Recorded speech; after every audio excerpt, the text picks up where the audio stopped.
প্রথমে মাহি ভাই আপনার কাছেই যেতে চাই যে জি। সর্বশেষ সংবাদ সম্মেলন করে আপনি বলেছেন 2018 সালে আওয়ামী লীগের সঙ্গে জোটবদ্ধ হয়ে নির্বাচন করা ভুল ছিল, আর 2024 সালে আওয়ামী লীগের সঙ্গে জোট না করে নির্বাচনে অংশ নেওয়া সঠিক সিদ্ধান্ত ছিল। কিন্তু আমরা সেটাই দুটিকেই দেখতে চাই যে, বা কেউ কেউ এটিকে দেখতে চায় যে মাহি ভাই এটা হচ্ছে আপনার সুবিধাবাদী একটা অবস্থান। আপনি 2018 সালে এক ধরনের সুবিধাবাদ নিয়ে আসলে নির্বাচনে গিয়েছিলেন, 2024 সালে আপনার সাথে বনিবনা হয়নি বলে আপনি সেই নির্বাচনে যান নাই। কিন্তু বাংলাদেশের রাজনীতিতে শেখ হাসিনা গত 15 বছর যে দুঃশাসন, যে অপকর্ম চালিয়েছেন, তাকে শক্তিশালী করতে তার পাশে থাকতে আপনার একটা সক্রিয় অবস্থান ছিল। কেউ কেউ বলে থাকেন মাহি ভাই ডোন্ট কিল মি, এটা আমার প্রশ্ন না, অনেকেই এই প্রশ্ন করে থাকেন। মাহি ভাই আপনার কাছ থেকে একটু আমরা এটা শুনতে চাই। জি, থ্যাংক ইউ। ধন্যবাদ খালেদ ভাই। 6 বছর পর আজকে পার্থর সাথে একই টক শোতে আসছি, সেটা একটা ভালো জিনিস। পার্থকেও অনেক অনেক অভিনন্দন জানাচ্ছি। আহ, এটা এটা আসলে আমার একই উপলব্ধি যে আমি মনে করি যে মানুষ এটা 18 নির্বাচনে মনে করে এবং 24 নির্বাচনে মনে করার যথেষ্ট কারণ সাধারণ মানুষের মধ্যে আছে, এটা আমি জানি। আহ, মানে এই সরকারকে সক্রিয়ভাবে সমর্থন করার মতো কোনো উদ্যোগ আসলে আমাকে তো কেউ দেখে নাই। দেখলে বললে অনেক কিছু আমি শুনি, বলে যে এমনও আমার কাছে উঠতেছে আপনি গত 16 বছর ধরে 17 বছর ধরে সরকারকে সহযোগিতা করে গিয়েছেন, এগুলো এখন অনেকে বলে। কারণ শেষ যেই ঘটনাটা ঘটে, শেষে যেই মানুষ যে সিদ্ধান্তগুলি নেয় সেগুলিকে আসলে মানুষ মনে রাখে। তো 18 নির্বাচনে যাওয়ার ব্যাপারে আমি বলিনি, তবে আওয়ামী লীগের সাথে জোটবদ্ধ নির্বাচনে যাওয়াটা আমার নিজের দলের আদর্শের সাথে এক ধরনের সমঝোতা করে দিয়ে আমরা নির্বাচনে গিয়েছি। সেটা একটা স্বার্থপরের মতো কাজ আমাদের ছিল, সেটাকে আমরা স্বীকার করেছি। এবং স্বার্থটা ছিল যে আমাদের নিজের অস্তিত্ব রক্ষার প্রশ্ন ছিল, অনেকগুলি বিষয় ছিল, কিন্তু এগুলো আমরা রাজনীতিতে আসলে অস্তিত্বের ভয় পেয়ে রাজনৈতিক নেতৃত্ব দেওয়া উচিত না, সেখানে আমাদের অবশ্যই একটা গ্রস মিস্টেক হয়েছে এবং সেটা আমি স্বীকার করেছি। আর 24 নির্বাচনটা একটু একটু ব্যতিক্রমধর্মী ছিল। 24 নির্বাচনে আওয়ামী লীগের সাথে আমার কোনো ধরনের বোঝাপড়া হয়নি, এটা মনে করার কি কারণ আছে আমি আসলে বলতে পারবো না। কারণ 24 নির্বাচনে 2, 3, 4 বছর আগে থেকে কিন্তু আওয়ামী লীগের সাথে আমাদের কোনো বোঝাপড়া ছিল না। 18 নির্বাচনের পর আমার কোনো আনুষ্ঠানিক অনানুষ্ঠানিক কোনো বৈঠক আওয়ামী লীগের সাথে সেভাবে আমাদের হয়নি। যেখানে কোনো ধরনের বোঝাপড়াই যেখানে ছিল না, সেখানে নির্বাচনে যাওয়ার সম্ভাবনা আসলে প্রথম থেকেই জানতাম যে পরবর্তী নির্বাচন এখানে আমরা করছি না, এই সিদ্ধান্ত আমাদের মধ্যে মোটামুটি ভাবে ছিল। আমাদের নির্বাচনে অংশগ্রহণ করার মূল কারণ ছিল আওয়ামী লীগ সরকারের সময় বিরোধী দলগুলোর জন্য রাজনীতি করাটা খুব কঠিন ছিল। এবং আমাদের দল তো খুব বড় দল না, তো ছোট দল। সেখানে 24 নির্বাচনের অংশগ্রহণ না করতে পারলে আমরা আমাদের রাজনৈতিক অবস্থান ব্যাখ্যা করতে পারবো না, এরকম একটা ধারণা আমাদের ছিল। এবং যেখানে আমরা কিন্তু নির্বাচনে প্রচারণার সময় কিন্তু আমাদের পুরো আমরা যে আবার we have come back to our own philosophy, সেটা প্রকাশ করবার জন্যই কিন্তু তখন নির্বাচন করেছি। এবং আপনি দেখবেন যে নির্বাচনের বিষয়ে কিন্তু অনেক দলের সাথে আলোচনা হয়েছে। নির্বাচনের আগে আমার রাজনৈতিক বন্ধুদের সাথে আলোচনা হয়েছে এবং সবাই আমাকে তখন বলেছি, আমি প্রথম থেকে বলেছি যে না, আমি আওয়ামী লীগের সাথে সমঝোতা নির্বাচন করবো না, তবে আমি নির্বাচন করবো। নির্বাচনটা না করলে আমি আমার রাজনৈতিক অবস্থার ব্যাখ্যা করতে পারবো না। সেই পদক্ষেপটুকু আমরা শুধুমাত্র 24 নির্বাচন নিয়েছিলাম। না মাহি ভাই, মাহি ভাই অনেকে এইটা বলে থাকেন যে 2018 সালে আওয়ামী লীগের শাসনের বিরুদ্ধে ভোটে দাঁড়ানোর জন্য মরহুম রাষ্ট্রপতি বদরুদ্দোজা চৌধুরীর নেতৃত্বে, বদরুদ্দোজা চৌধুরী এবং ডক্টর কামাল হোসেনের নেতৃত্বে একটা প্ল্যাটফর্ম করা, সেই প্ল্যাটফর্মের মধ্যে বিএনপি সহ অন্যান্য বিরোধী দলগুলিকে আমন্ত্রণ জানানো এবং সেটাকে সবগুলিকে একটা জায়গায় নিয়ে আসার ক্ষেত্রে একটা স্বপ্ন বা একটা বাস্তবতা তৈরি হয়েছিল। কিন্তু অনেকেই এটা বলে থাকেন যে আপনি একা সেই আন্দোলনটাকে ঠেকিয়ে দিয়েছেন, বদরুদ্দোজা চৌধুরীকে সেখানে যেতে দেননি, ডক্টর কামাল হোসেনকে আপনি সিঙ্গেল আউট করেছেন, যেটা আসলে ভবিষ্যতে বিএনপির জন্য অনেক ক্ষতিকর হয়েছে। এই ব্যাপারটা নিয়ে কি কোনো একটু কিছু বলবেন মাহি ভাই? মানে আবার এগুলো তো আসলে রাজনীতিতে এক এক ধরনের বিশ্লেষণ, এক এক ধরনের ব্যাখ্যা থাকবে, আমাকে ব্যাখ্যা দিতে হবে। এখানে আসলে ডক্টর কামাল হোসেনকে সিঙ্গেল আউট করা হয়নি, ডক্টর কামাল হোসেন মানে আমাদেরকে সিঙ্গেল আউট করেছে। আমরা শেষ দিনে যখন ঐক্যফ্রন্ট ঘোষণা হয়, সেই যে মিটিংটা দেওয়া হয়েছিল, সেই মিটিং এর সময় এবং স্থান আমাদেরকে আমন্ত্রণ জানানো হয়েছিল ডক্টর কামাল হোসেন সাহেবের বাসায়। আমরা কিন্তু সাবেক রাষ্ট্রপতি বিদ্যুৎ সাহেবকে সেখানে উপস্থিত হয়েছিলাম, কিন্তু সেখানে তিনি ওনার বাড়িতে ছিলেন না, বাড়ির দরজা বন্ধ ছিল। আমরা সেখানে অনেকক্ষণ অপেক্ষা করে বাসায় ফিরে এসেছি এবং সেদিনই বাসায় ফিরে আসতে আসতে আমরা শুনি যে ডক্টর কামাল হোসেনের অফিসে বসে তাদের চূড়ান্ত সিদ্ধান্ত হয়েছে এবং তারা ঐক্যফ্রন্টের ঘোষণা দিয়েছে। তাদের কামাল হোসেন সাহেবকে সিঙ্গেল আউট করার কোনো বিষয় ছিল না। আর দ্বিতীয় যদি বলেছেন যে আমি বাধা দিয়েছি বা আমি একক সিদ্ধান্ত নিয়েছি, এই বিষয়ে জনগণের এই ধরনের ধারণা থাকাটাও খুব স্বাভাবিক, কারণ আমি কিন্তু বিকল্প ধারার মুখপাত্র। বিকল্প ধারার যে কোনো সিদ্ধান্ত শেষ পর্যন্ত আমাকে মুখপাত্র হিসেবে কথাগুলো বলতে হয়েছে, যার জন্য এই দোষটা আমার উপরই পড়েছে। এবং আমি আমার প্রেস কনফারেন্সে কিন্তু অন্য কোনো দিকে দোষ না দিয়ে, যে ভুলগুলো হয়েছে সবগুলো, সব সফলতার ভার সবার, কিন্তু ব্যর্থতার দায়গুলো আমি একাই গ্রহণ করেছি, কেন দলের মুখপাত্র হিসেবে আমাকেই সবসময় মিডিয়াকে ফেস করতে হচ্ছে, জনগণকে কথা বলতে হচ্ছে। Yes, I do agri. Mahi ভাই, এই পর্যায়ে এটা আমার শেষ প্রশ্ন। আপনি বলেছেন যে আওয়ামী লীগ আমলে বিরোধী দলের রাজনীতি করা কঠিন ছিল। আপনি যেটা করেছেন বা বিকল্প ধারা যা করেছে, মানে আমি মরহুম রাষ্ট্রপতি জনাব চৌধুরীকে এর মধ্যে আনতে চাই না, আমি আপনাকেই বলতে চাই, আপনি যেটা করেছেন সেটাকে কি রাজনীতি বলা যায়? অনেকে মানে বাংলাদেশের ইতিহাসে যদি কেউ এটা দাবি করে যে এটা ষড়যন্ত্র, এটা লেজুর বৃত্তি, আপনি এটা কিভাবে মানে মানে জানি না মাহি ভাই, এটা আপনি কিভাবে বলবেন? মানে মানে যেটা আপনি করেছেন, আপনার দিয়ে আমাদের যে আশা সম্ভাবনা ছিল সেইটা কি, বা সম্ভাবনার আশার সম্ভাবনা যেভাবে বলি সেইটা আমি একটা কথা বলি, আমি আমার আপনার কাছে হয়তো আছে, বিচৌধুরী সাহেবের মৃত্যুর 3 সপ্তাহ আগে তিনি আমাদেরকে একটা 9 দফা নির্দেশনা দিয়েছেন, এবং সেখানে আপনি দেখবেন যে 3 নম্বরে দর্শনের জায়গা উনি স্পষ্টভাবে বলেছেন যে স্রষ্টা এবং সৃষ্টির সাথে সংযোগ স্থাপন, নির্ভয় সত্যানুসন্ধান এবং অহংকার থেকে মুক্তি। একে উল্টোভাবে বলি, প্রথমে অহংকার থেকে মুক্তি। অতএব আমি কিন্তু সম্পূর্ণভাবে অহংকার থেকে মুক্তি অর্জনের চেষ্টা করেছি দেখেই আমি স্পষ্টভাবে আপনাকে বলতে চাই যে আমি যে সিদ্ধান্ত গ্রহণ হয়েছে দলীয়ভাবে, মুখপাত্র হিসেবে তার দায় দায়িত্ব আমি গ্রহণ করছি। এবং একইভাবে এটাও বলেছি যে এটাকে মানুষ আমাকে সুবিধাবাদী হিসেবে চিহ্নিত করেছে। আমি এটাও বলেছি এই কারণে, এই সিদ্ধান্তের কারণে আমার নেতৃত্বের প্রতি আস্থা হ্রাস পেয়েছে, দলের জনপ্রিয়তা হ্রাস পেয়েছে। তো এর চাইতে বেশি সত্য অনুসন্ধান করা হয়তো বা আরো যদি কিছু বাকি থাকে সেটা করতে আমার কোনো আপত্তি নাই, যাচ্ছে ডিফারেন্ট পয়েন্ট। কিন্তু এখানে আমি মনে করি যে কাজটা আমরা, যে সিদ্ধান্ত আমরা নিয়েছি, এটা প্রচলিত রাজনীতিতে এরকম সিদ্ধান্ত অনেক হয়েছে, কিন্তু বিকল্প ধারার স্বপ্ন দেখে এ ধরনের প্রচলিত রাজনীতির সিদ্ধান্ত গ্রহণ আমাদের একটা গ্রস মিস্টেক ছিল, এবং সেটা আমরা স্বীকার করছি। মাহি ভাই, আপনাকে ধন্যবাদ। আমরা পরে যখন আবার আপনার কাছে আসবো, বিএনপির সাথে বর্তমান আপনার সম্পর্ক এবং সেইটা নিয়ে আমরা কথা বলবো, তার আগে আমরা একটু জনাব আন্দালিব রহমান পার্থের সাথে আমরা একটু কথা বলতে চাই। জনাব আন্দালিব রহমান পার্থ, আপনি একজন রাজনীতিবিদ হলেও আমি আপনাকে খুব রেট করি একজন রাজনৈতিক বিশ্লেষক হিসেবেও, যে মানে যেহেতু আপনি টক শোতে প্রচুর আপনাকে কথা বলতে হয়, অনেক প্রশ্নের জবাব দিতে হয়, এবং অনেক ক্ষেত্রে আপনাকে বিভিন্ন ভবিষ্যতে কথা বলতে হয়, এবং এর অনেকগুলি, আমার স্বীকার করতে দ্বিধা নেই, অনেকগুলি মিলেও যায়।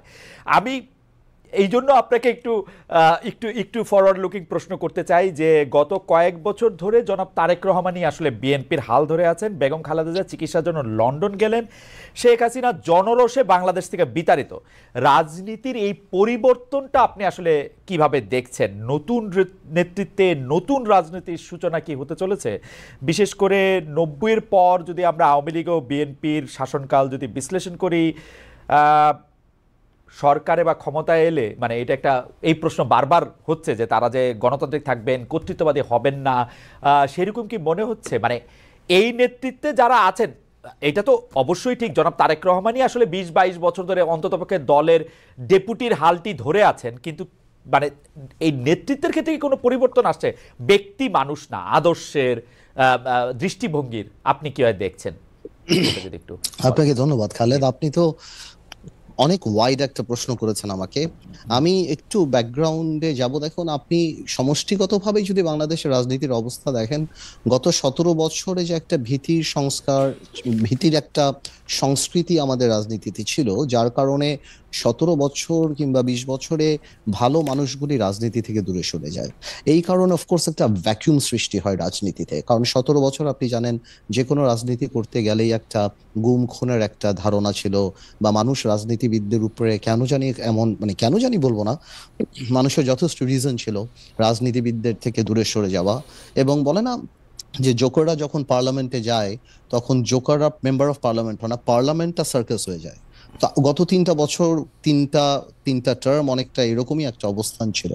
তো এ কারণে, আর তারেক রহমান সাহেবকে নিয়ে আপনি যে কথাটা বললেন, উনি গত 10, 12, 15 বছরে যেভাবে বিএনপিকে বিদেশে বসে যেভাবে নেতৃত্ব দিয়েছেন এবং নিচ থেকে ওপর পর্যন্ত, সত্যি কথা বলতে উনি আওয়ামী লীগের মাথা খারাপ করে দিয়েছেন। যে বাইরে থেকে সাংগঠনিকভাবে উনার যেই নেতৃত্ব ছিল, ন্যাচুরালি বিএনপি ভাঙতে পারেনি, বিএনপি পথচ্যুত হয়নি বা অন্যদিকে যায়নি। তো সেই ক্ষেত্রে দলের মধ্যে, এবং আমি মনে করি সারা বাংলাদেশে, ওনার একটা আলাদা গ্রহণযোগ্য গ্রহণযোগ্যতা আসছে। এখন বিএনপি সামনের দিকে যদি ক্ষমতায় আসে, তাহলে বিএনপি কি করবে সেটা নির্ভর করে সত্যি কথা বলতে বিএনপির সমষ্টিগতভাবে বিএনপির মানসিকতার উপরে। বিকজ আপনার ডেমোক্রেসি তো অ্যাকচুয়ালি ইজ আ মাইন্ডসেট। আপনি আপনার বিরুদ্ধের কথাকে সুযোগ দিলে ডেমোক্রেসি থাকবে, আর সুযোগ যদি আপনি না দেন তাহলে ডেমোক্রেসি থাকবে না। তো এটা সম্পূর্ণরূপে একটা মাইন্ডসেটের ব্যাপার। এখন বিএনপি যদি ওনার কর্মকাণ্ডে বা বিএনপির কর্মকাণ্ডে যদি সেই রিসিপিয়েন্ট বা ওই রিসিভিং এন্ডে থাকতে পারে বা ওই মানসিকতা থাকতে পারে, এবং এই 17 বছর এত কিছু দেখার পরে যে আপনার রাষ্ট্র পরিচালনায় ব্যর্থতা বা পতন, বা যেটা পতন বলবো না, আওয়ামী লীগের তো, যেটা আমি আপনাকে আনঅফিসিয়ালিও বলেছি যে আওয়ামী লীগ এমন একটা রাজনৈতিক দল যার বাংলাদেশে শুধু রাজনৈতিক পতন হয় না, এই সামাজিক পতনও হয়েছে। যে এই ধরনের সামাজিক পতন আগে হয়নি, বিকজ আওয়ামী লীগের অবস্থানটা, আওয়ামী লীগের অ্যাট্রসিটিটা, আওয়ামী লীগের দুর্নীতি বা সবকিছু একটা হাউস ওয়াইফের কাছে, একটা সাধারণ শিশুর কাছেও চলে গিয়েছিল, এবং এই লাস্টে যে এই গণহত্যাগুলি। তো আমি সেটাই বলবো যে এখন তো আর নির্দিষ্ট শত্রু লাগবে না আমাদের পতনের জন্য। আমরা যদি আওয়ামী লীগ থেকে শিক্ষা না নেই, আমরা যদি ডেমোক্রেসি প্র্যাকটিস না করি, তাহলে অদৃশ্য শত্রু আমাদেরকে সেটা করে দিতে পারে। তো আমার মনে হয় ভবিষ্যৎ তো আর আমি বলতে পারবো না, এটা ঈশ্বরের উপর নির্ভর করে। আর আজকে পর্যন্ত আমি আমার জায়গা থেকে বিএনপির সাথে যতখানি কথা বলেছি, যতখানি রাজনীতি করছি, আমি যথেষ্ট অ্যাকোমোডেটিভ। এবং আপনি যদি ইদানিংও দেখেন বিএনপির 31 দফা থেকে আরম্ভ করে অন্য সবকিছু, বিএনপি আমাদের সবার সাথেই কথা বলছে, সবার কাছ থেকে ড্রাফট নিচ্ছে, সবার কাছ থেকে উপদেশ নিচ্ছে, তারপর ওনারা এটা বাস্তবে আসছে। তো আমি যথেষ্ট অ্যাকোমোডেটিভ নেচার বিএনপির দেখতে পাচ্ছি। সো ইনশাল্লাহ আমি প্রোগ্রেসিভ থিঙ্কিং, আমি মনে করি আর খারাপ কি হবে, ইনশাল্লাহ ভালোই হবে। পার্থ, আমি ভবিষ্যতের জায়গা থেকে এখন শুধু বর্তমানে পাটাতনে একটু আসতে চাই। আপনি জানেন যে 24-এ ছাত্ররা রাজনীতির গতিপথ, মানে ছাত্রদের নেতৃত্বে রাজনীতির গতিপথ যেভাবে পাল্টে গেছে বা পাল্টে দিয়েছে ছাত্ররা, সেখানে আপনারা যারা 53 বছরের বাংলাদেশ রাজনীতির দ্বিতীয় বা তৃতীয় প্রজন্ম, মানে আপনাকে যদি আমি বলি, তাদের রাজনৈতিক প্রাসঙ্গিকতা বা রাজনীতিটা কি আগের মতো আর আছে? আপনারা কি নতুন করে কোনো কিছু ভাবছেন? আপনি নতুন করে কিছু ভাবছেন কিনা, মানে আমি আপনারা, এটা অনারিফিক প্লুরাল পার্থ। তো কারণ হচ্ছে যে অনেক ক্ষেত্রেই আমরা এক ধরনের ক্যান্সেল কালচার দেখতে পাচ্ছি। মনে হচ্ছে যে মনে হচ্ছে যে আগের কিছু জিনিস বাতিল করেই নতুনের জন্ম হচ্ছে। সেক্ষেত্রে আপনি নিজেকে কোথায় দেখতে পান ব্যারিস্টার পার্থ? খালেদ, আপনার কথাগুলি অনেকখানি ভেঙে গিয়েছে, বাট তারপরও আমি যতখানি ধরতে পেরেছি আপনার কথাগুলি, your voice is breaking down, so but আমি তারপরও যতখানি বুঝতে পারছি। আমি কি আবার বলবো? আপনি, হ্যাঁ, আপনি একটু আরেকবার যদি বলেন, আবার আপনার কথা ভেঙে যাচ্ছে। পার্থ, আমরা যেটি দেখতে পাচ্ছি সেটি হচ্ছে যে 24-এ ছাত্ররা রাজনীতির গতিপথ যেভাবে পাল্টে দিয়েছে বা তাদের নেতৃত্বে রাজনীতির গতিপথ যেভাবে পাল্টে গিয়েছে, সেই ক্ষেত্রে আপনি রাজনীতির দ্বিতীয় প্রজন্ম হিসাবে নিজের প্রাসঙ্গিকতা ধরে রাখতে আপনাকে কোনো পরিবর্তন আনতে হচ্ছে কিনা, আপনি আগের মতোই আছেন কিনা? বিশেষ করে আমরা দেখতে পাচ্ছি যে একটা ক্যান্সেল কালচার আমরা স্পষ্ট দেখতে পাচ্ছি, একে বাতিল করে দেয়, একে বাদ করে দেয়, একে ক্যান্সেল করে দেওয়া, এবং সেটা আবার খুব গর্ব করে বলা। আপনি সেটাকে কিভাবে দেখেন ব্যারিস্টার পার্থ? আমি যত ধরতে পেরেছি, বিকজ আপনার কথা ভেঙে যাচ্ছিল, বাট আমি একটা কথা বলি, ছাত্ররা রাজনৈতিক পথ পরিবর্তন করেনি, রাজনীতির কালচারও পরিবর্তন করেনি। ছাত্রদের নেতৃত্বে একটা বড় ফাউন্ডেশন যেটা আগে ছিল, সেটার উপরে ছাত্ররা নেতৃত্ব দিয়ে একটা সরকার, স্বৈরাচার সরকারকে পতন করিয়েছে। এইটা বাংলাদেশের রাজনৈতিক কালচারকে আপনি কোনোভাবেও কোনো কলমের খোঁচা দিয়ে পরিবর্তন করতে পারবেন না, কোনো আইন, কোনো সংস্কার করে পরিবর্তন করতে পারবেন না, যদি আমরা মানসিকভাবে বাংলাদেশের কালচারকে রাজনৈতিক কালচারকে পরিবর্তন না করতে চাই। আপনি যত সংস্কার করেন, যাই করেন, যারাই ক্ষমতা আসবে তারা যদি অ্যাবিউজ করতে চায়, ওনারা অ্যাবিউজ করবেন। আর মানসিকতায় যদি অ্যাবিউজ না থাকে, তাহলে এই অ্যাবিউজ হবে না। সুতরাং অনেকেই মনে করে হ্যাঁ, সংস্কারকে আমরা ওয়েলকাম জানিয়েছি, এখনো জানাই। আর আপনি যদি আমাদের কথা বলার চেষ্টা করেন, আমাদের রাজনৈতিক মোটো বা আমার বাংলাদেশ জাতীয় পার্টি বিজেপিতে আমি যেই দলের চেয়ারম্যান, আমাদের মোটোটা সম্পূর্ণ ডিফারেন্ট। আমি আমার জায়গা থেকে, আমার স্বল্প পরিসরে যেখানে আমি কাজ করি, আমি এই জিনিসটাই উপলব্ধি করতে পেরেছি যে ভালো ভালো রাজনীতি আনতে হলে ভালো রাজনৈতিক মানুষের রাজনীতিতে আসতে হবে, এছাড়া আর কোনো ওয়ে নাই। সুতরাং আমরা ওই ক্যাম্পেইনই করছি, যার কারণে আমরা ঢাকা বলেন বাইরে বলেন আমরা সমাজে সেই গ্রহণযোগ্য মানুষগুলিকে রাজনীতিতে আনার চেষ্টা করছি, যাতে আমরা আমাদের মানসিকতায় we can accommodate more intelligent and more political people than us. এটা যদি হয়, এই মানসিকতা থাকলেই আপনি বাংলাদেশকে পরিবর্তন করতে পারবেন। আদারওয়াইজ কোনো আইন করে কোনো সংস্কার করে এগুলি লোক দেখানো হবে এবং এগুলি টিকবে না। আমি এই প্রশ্নটা একটু কানেক্ট করতে চাই, মাহিবা আপনাকে ধন্যবাদ, একটু কানেক্ট করতে চাই বেরেশা পার্থ আপনার সঙ্গে। বেরেশা পার্থ, আপনি বলেছেন যে মানুষ ভালো হলে সব ঠিক হয়ে যাবে। এই মানুষ ভালো হওয়াটা যদি একটা জার্নি হয়, আমরা আসলে এখন কোন জায়গায় আছি? মানুষ ভালো বলতে আপনি আসলে ব্যাপারটা কি বোঝাতে চেয়েছেন, কোনটা ভালো এবং কোনটা এই মুহূর্তে পরিবর্তন করা দরকার, এবং আপনি কানেক্ট করার প্রশ্নে শুনেছেন। এবং একটা জনপ্রিয় প্রশ্ন আপনি যখন আসবেন তখন থেকে বারবার বলা হচ্ছে, সেটার মধ্যে আমাকেও কিছুটা ইঙ্গিত করা আছে, আমার ইঙ্গিত আমি পরে বলতেছি। সেটা হচ্ছে যে আপনি একসময় চিহ্নিত করেছিলেন যে বাংলাদেশের অর্থনীতির দরবেশকে, এখন নতুন কোনো দরবেশ আপনি দেখতে পান কিনা। আমাকে প্রশ্ন করা হয়েছে, খালেদ ভাই, you are working at independent television, what's your opinion about Darbesh, who was your boss? Salman F Rahman was never been my boss. উনি উনি উনি উনি উনি উনি একটা টেলিভিশনে কিছু বিনিয়োগ করেছিলেন, যে টেলিভিশনে আমি কাজ করতাম, এবং আমার ওপিনিয়ন আমি একটু দর্শকদের উদ্দেশ্যে বলে রাখি যে আমি তাকে অনেকবার ইন্টারভিউ করেছি, সেখানে হয়তো কিছুটা বোঝা যাবে। জনাব আন্দালিব রহমান পার্থ, আপনার কাছে প্রশ্ন, মানুষ ভালো হওয়ার কোন জায়গাটার মধ্যে? দেখুন, ভালো মানুষ তো একটা অনেক বড় রিলেটিভ টার্ম। ভালো মানুষ মানে যোগ্য মানুষ, যিনি অনুধাবন করবেন এবং যে দেশের জন্য আমার কাজ করতে হবে, এবং যিনি বিশ্বাস করবেন যে এইটা আল্লাহ প্রদত্ত, মানে আমি যেটা মনে করি আমার কাছে যে এটা আল্লাহ প্রদত্ত একটা দায়িত্ব, যেটা আপনি এই আমানতটা কোনোভাবে খেয়ানত করবেন না, এবং অ্যাট দ্য সেম টাইম আপনার সেই যোগ্যতাও থাকতে হবে এবং কোয়ালিফিকেশনও থাকতে হবে।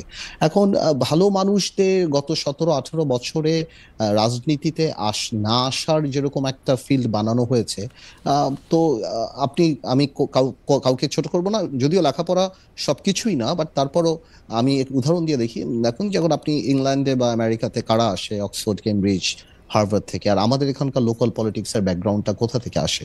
সো আপনি যদি এই এই গ্লোবালাইজেশনের সময় পৃথিবীর বুকে বাংলাদেশকে সেভাবে শক্ত করে দাঁড়াতে চান, ওই লেভেলের মানুষদের তো পলিটিক্স আসতে হবে, পার্লামেন্টে আসতে হবে বড় করার জন্য।